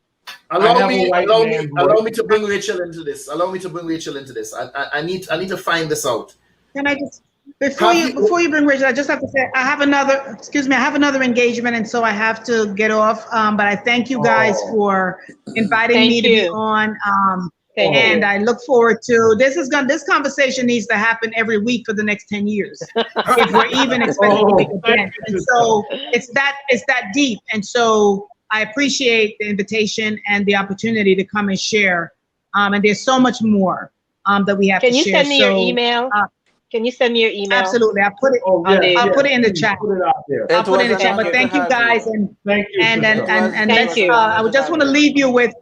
I just want to leave you with one thing. I think we all have to ask ourselves this question: what can I do today to change my situation? Every single day we ask ourselves that question, and then be about doing it. It's about action and not so much talk. We know a lot of intelligence. We know what we need to do. We just need to be about doing it. So have a good night. Keep the conversation. Keep the fire burning. And I hope to be on. I'll put my email in the chat. Thank you, guys. Are you on social media? Where can people find you? On social, Instagram, Facebook. I'm going to put my email on the chat because we have a lot more that we can discuss offline. So let me do that. And then I will talk to you. Where can someone find you if they're interested? Give us a tag. Give us something that they can. Well, I'm not really. I don't have a lot of groups on social media. My boots are underground. The groups that I belong to are actually underground, and they have various different tags. So I would have to send them to Karen, and you guys can post them or something in the next, maybe on the next show. But for right now, I'm going to send my email address, and then we can continue the dialogue, and I can give you more information. I'm very involved in a lot of initiatives, both in the U.S. and in Africa, and so I'd like to be able to give you those separately so that we can, we can just use the appropriate ones that fits best for us at the time. Mm-hmm. So let me just give you my email address right now, and then we'll. You can put it in the chat. You can put it in the chat, private chat. I will. Thank you. Nice. Okay. Thank you for joining us. Thank you. Yes, Rachel. Did you at any point of time in your life, from younger up to now, find that you maybe how society treated you or in school that you weren't white enough to be white and you weren't Black enough to be considered Black? Yes. Every day of my life. I think the only time when I felt like I was accepted amongst my peers was when I was too young for my peers to care. I got to about 8 years old, and people decided. They either decided I was white, or they decided I was Black, or they decided I just wasn't white enough to be white. I had a teacher who decided that seeing him as my father and seeing my mother as a white woman, that must mean that my mother was completely stupid, and that he must have been uneducated, and that therefore I was not in the right class because I was in a upper level class at the time. Wow. And that they must have misplaced me. Wow. And situations such as that have continued until high school, Oh, no, until middle school, where I was going to a majority Black school of the arts. And I'll give a shout out to it. I was going to Lauderhill's Parkway School of the Arts. And that was the time where I first experienced being too white to be Black. Where my own peers then decided the opposite, that there was no way that I could relate to them, that there was no way that I felt any kind of way like good towards them, that there was no way that he was my dad. He must have been like just like my mom's boyfriend or my stepdad or whatever it may be. And then I got even further into my first year of high school, where I mentioned that I had the incident with some students saying that I was that my boyfriend was deciding he was better than all the Black kids, and that he needed to date on his own class, and that I was trying to steal all the good Black men from the good Black girls, and like because he had aspirations in teaching. Do you care anymore, Rachel? At this point, do you care anymore what people think? Unfortunately, yes. I will say unfortunately because it is unfortunate. It's hard. It's not easy to say I don't care. It's easy to say, okay, well, I'm just gonna go with whatever they say. So it's truly a struggle every day to say, okay, let me be me, not whoever assumes first. And who are you? Where I'm me. You are where you are. You are where you are. You are where you are right now, Rachel, but every decade is going to be absolutely stunning because every decade teaches you something as a woman. So I look forward to seeing you get to that point where you're like, I don't give a damn what you say or what you think of me. I've been there for a minute. Okay. You are who you are, and be proud in that. I laugh. She was in Parkway Middle, and she was there with all actors and actresses, aspiring actors and actresses, and I can't remember the boy's name, but he was a he was a gay boy. He decided he was gay. Jonathan, you shouldn't tell his name. He kept picking at her for something, and I was sitting there. I said, I'm not going to get involved in this. I'm going to watch. And she turned around just angrily and said, go mind your business, go wash your crotches. Do something with yourself. And he jumped back. How do you know to speak to me like that? And exactly what you did. Sucked your teeth. Then all of a sudden, they knew who the hell she was on the basis of a sentence. That's how ignorant we are. I have a quick question. So Rachel, are you still in touch with the gentleman today that decided not to? I mean, the gentleman you mentioned that he decided not to date you anymore. Are you guys still in touch today? We have reconnected now and then. Yes. Okay, so if the opportunity presents itself, will you guys possibly get back together? Maybe. Well, currently he is in Miami and I am in Tampa, so that is unlikely at the moment. But that's what, 3 hours away flying or what? 4 and 4.5 hours. Yeah, driving. I was being ambitious. So. Okay. All right. But I'm just saying, did he have any regrets following his friends and all of that? he said he had regrets. Yes, he said that basically he was up against the same social pressure that, quite frankly, a lot of young Black and brown men and women of color seem to be pressured to not accept people as anything other than a hi, or a night out, shall we say.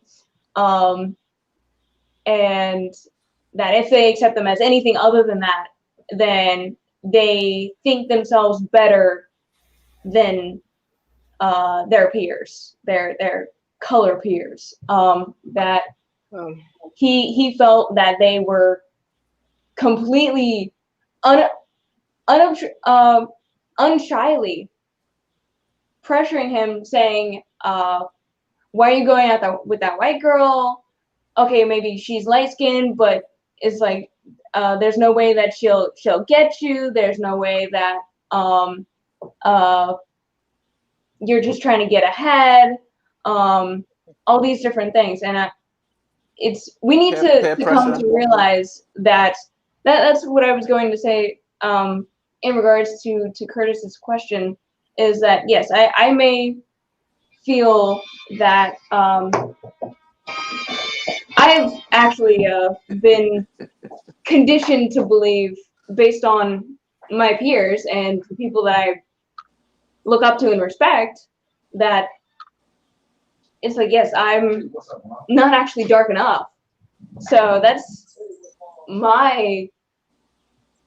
what's been reinforced into me, is that all my friends think I'm not dark enough, and then all of my friends think themselves not light enough. And so when I have a friend who constantly straightens their hair, who is thinking about like staying inside, and like using the like 110 SPF sunscreen and everything to try and just like tone themselves down a little, or using like a permanent like straightener or whatever, it's like I tell them, I'm like, I wish I was you. It's like this is something you should value, not be tearing yourself apart over. Wow. So do you Rachel, I value wanted to yourself? say to you, I wanted to say to you, Rachel, that I appreciate you. You're 21, and I appreciate that when Curtis asked you the question, and you said, "Are you over it?" You said, "No." I appreciate that, because unfortunately, a lot of us hide, and you just plainly said, "No, you're still not over it. You're still having to deal with it." But as Karen said, as you mature, as in all areas of life, as you mature, it'll be like water off a duck's back after a while.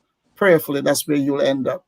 But I appreciate you saying, no, you're not over it. It still bothers you. Admitting things and not denying them, very powerful. Sam, at this time, I'd like you to acknowledge some of the people that made comments in the on the chat. Acknowledge the people. We don't have time right now left in the hour, but trust me, I would have liked to address some of those comments made by the people. Comments. Please acknowledge Okay, people who so participated. I want to shout out the people that tuned in. Let me go through here. So we had Nadira Norjahan, we had Sherian Sylvester, we had Michael Phillips. Hi, Michael. Hi, Sherian. Hi, Nadira. We had Amina Naru. We had I'm here thinking Eric Simpson. Thanks for coming in. Lucy O'Brien, one of our regulars. Thanks for coming through. Who else we had here? There was another name on here. Another name. Miriam Collette. She's actually in Guyana. I know Miriam Collette as well. Recording artist. I actually produced one of her projects many moons ago, so she tuned in. So we want to definitely thank all of you guys for coming on the chat. Please hit the subscribe button. and stay in touch with us on here. Okay, what I would like for you all to do, please, some of the comments, even some of the comments that you made, or some of the other comments or questions that you have, if you can go to YouTube on the link once it's posted and leave those comments there. Leave that interaction. Make sure you subscribe to the channel. Give us a thumbs up. Whatever your opinion is of the show, make sure you go to YouTube and leave your opinion there. Let us know what you think. Let us know what comments or questions you do have, and leave it there in the comment section on YouTube. Okay. Go ahead, Sam, if you have something else. No, we could, yeah, because we're coming close to the close. Okay, what I'd like to ask, how can we help to break this generational cycle? In closing thoughts. Closing thoughts. The only way to break this cycle is to do it within yourself first, and then to communicate with your family. Because ultimately, this starts with, as they were saying earlier, within your family. If you don't tell your girls to straighten their hair, if you don't tell your boys that they need to have really, really short hair so that they don't have an afro, if you don't tell your boys not to wear cornrows or to wear braids or dreads or the like, or don't dissuade them, persuade them to find themselves. Okay, why don't you try this? Why don't you try that? Why don't you try?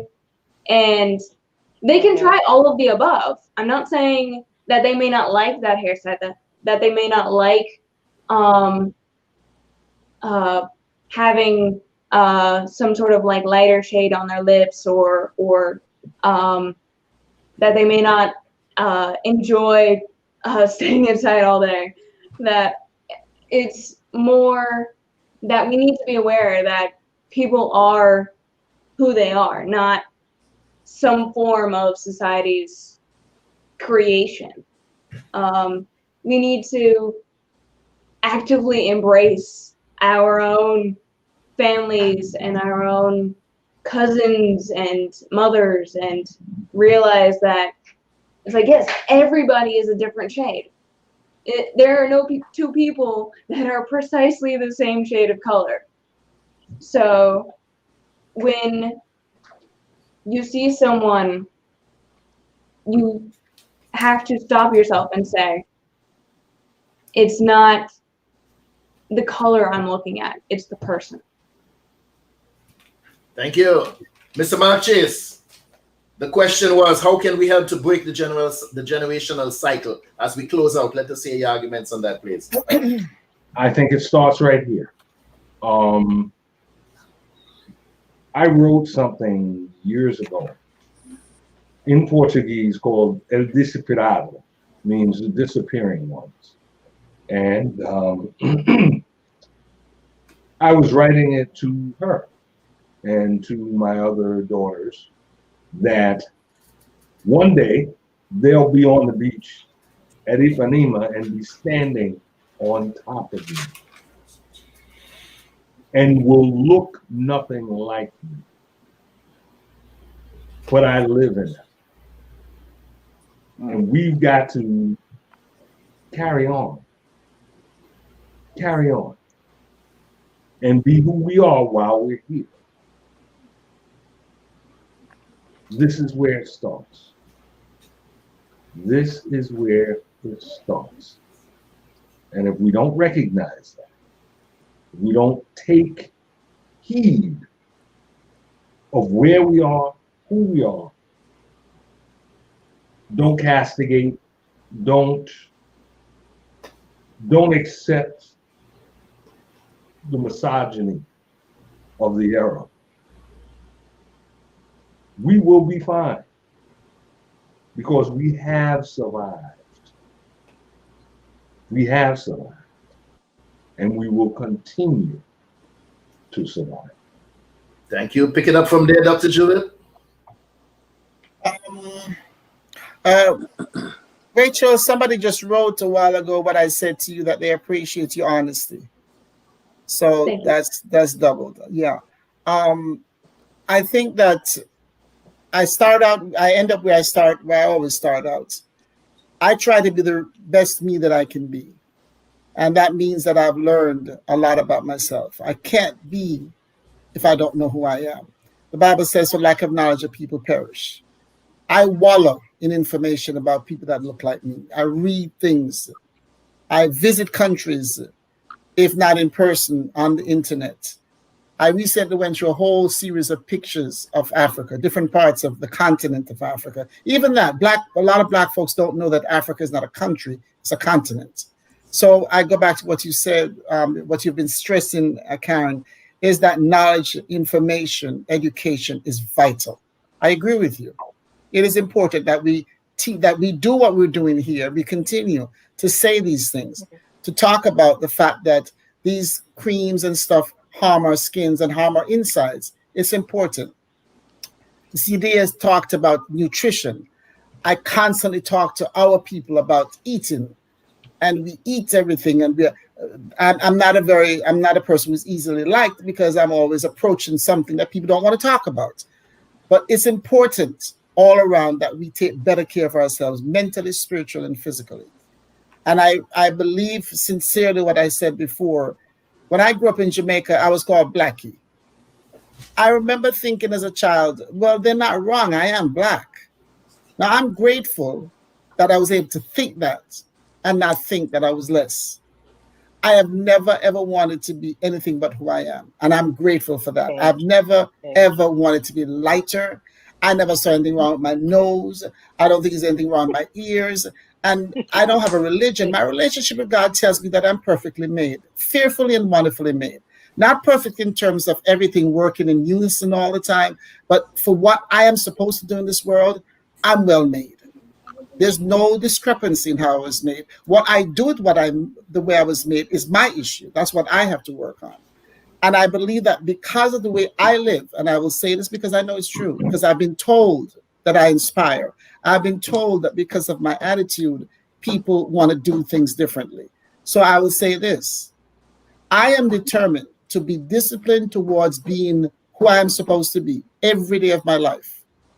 And I am not embarrassed about, like I said, whatever I tell people, if I try to wear a size 8 shoes, I'm going to be in pain because I wear a size 9 medium.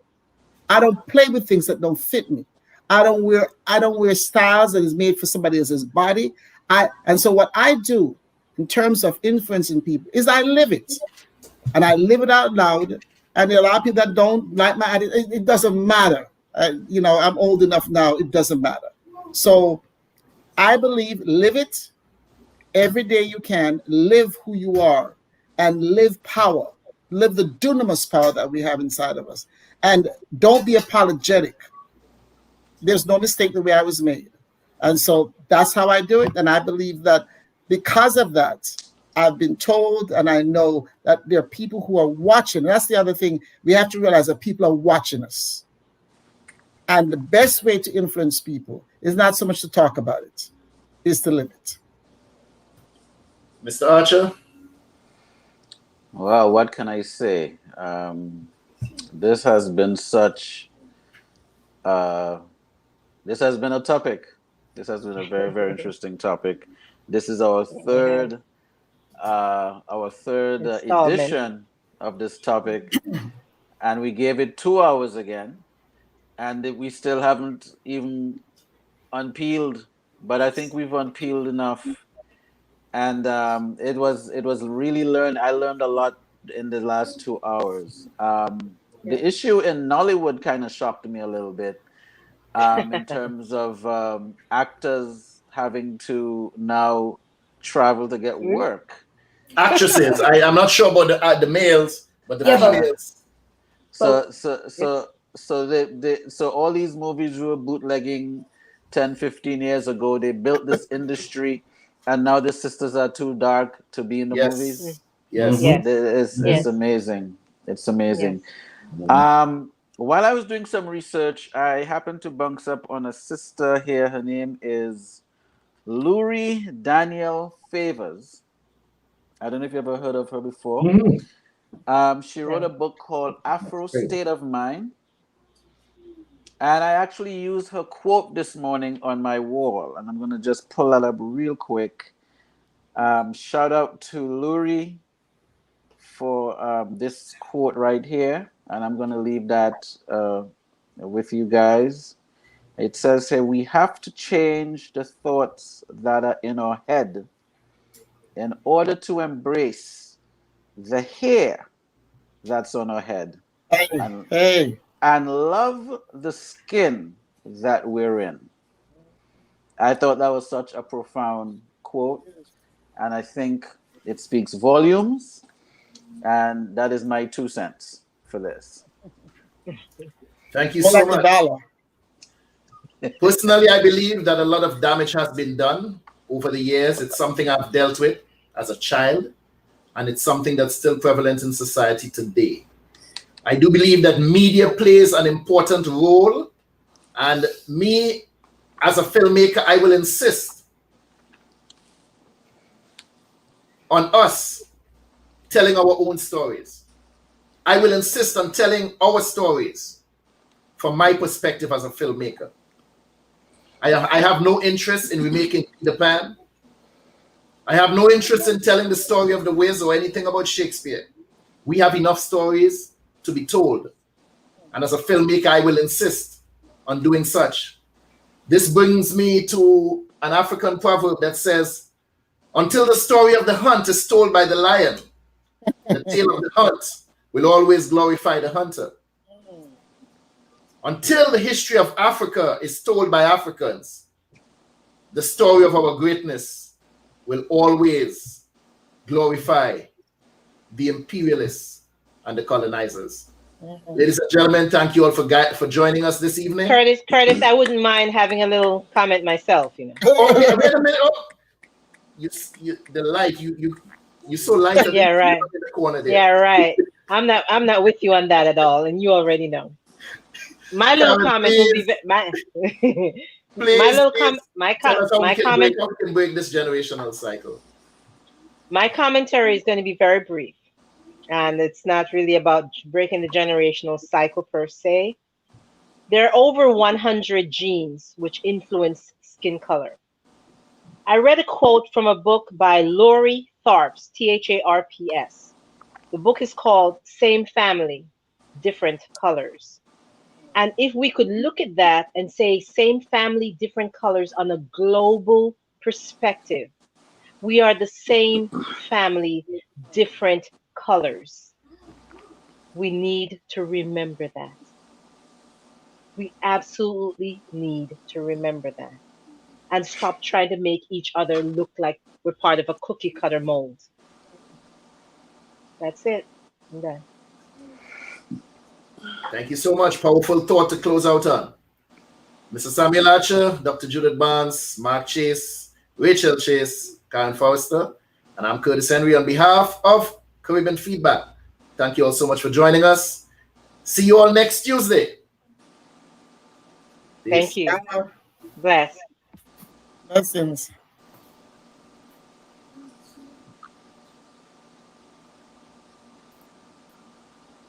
Ourselves black.